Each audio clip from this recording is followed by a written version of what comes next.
assassin. In the confusion following the assassination, the police arrested a dozen suspects in and around Dealey Plaza. All were later released. 3 of those taken into custody were discovered in the marshalling yards close to the book depository, hiding in a railroad boxcar which was about to leave the area.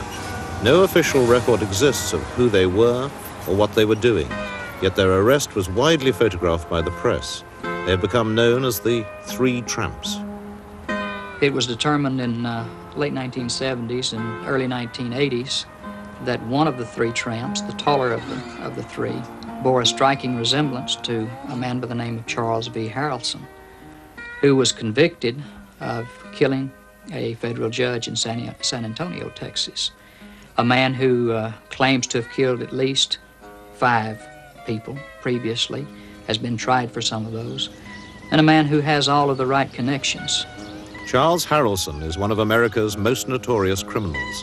He's currently serving a life sentence for murder in a maximum security jail. On November 22nd, 1963, I was with a friend at 12:30 in the afternoon having lunch in a restaurant in Houston, Texas. It wouldn't be the first time I've been accused of being somewhere I wasn't, and it probably won't be the last. But no, I did not kill John Kennedy.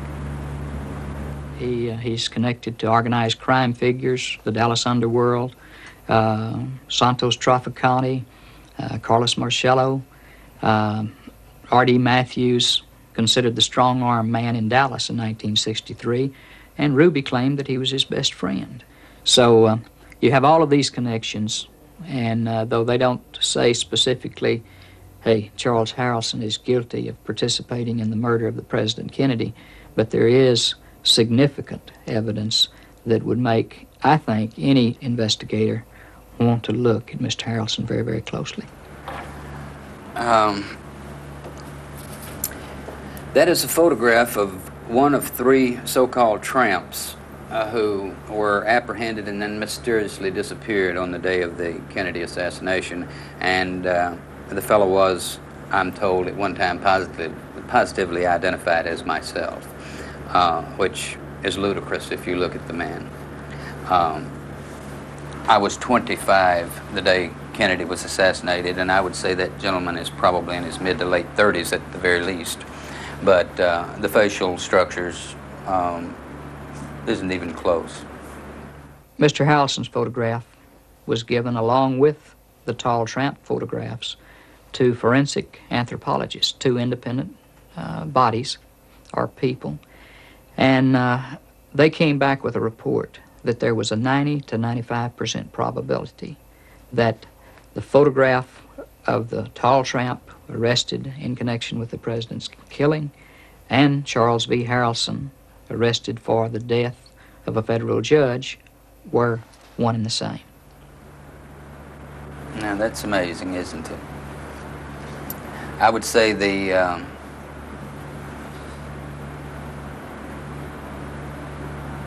is closer, much closer, but I'm sure that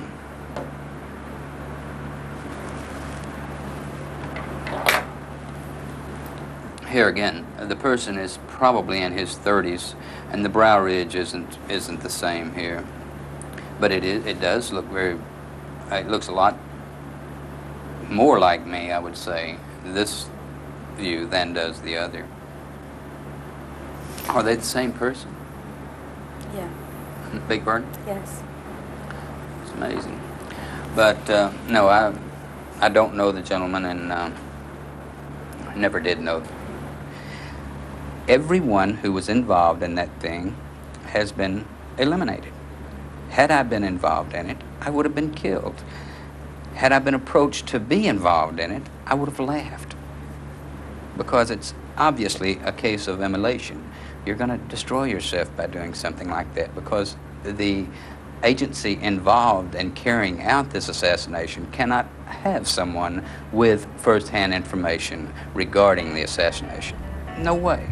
The country would destruct if that came forth.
Now, who would hire the killers, and who has the power to put the Warren Commission report out over the top of the whole story? You see, you're dealing with a very high echelon of power. It doesn't necessarily reside in any government. It doesn't necessarily reside in any single corporate institution, but it seems to reside in a blend of the two. Otherwise, how could you have gotten people like the Chief Justice of the Supreme Court to participate in the cover-up?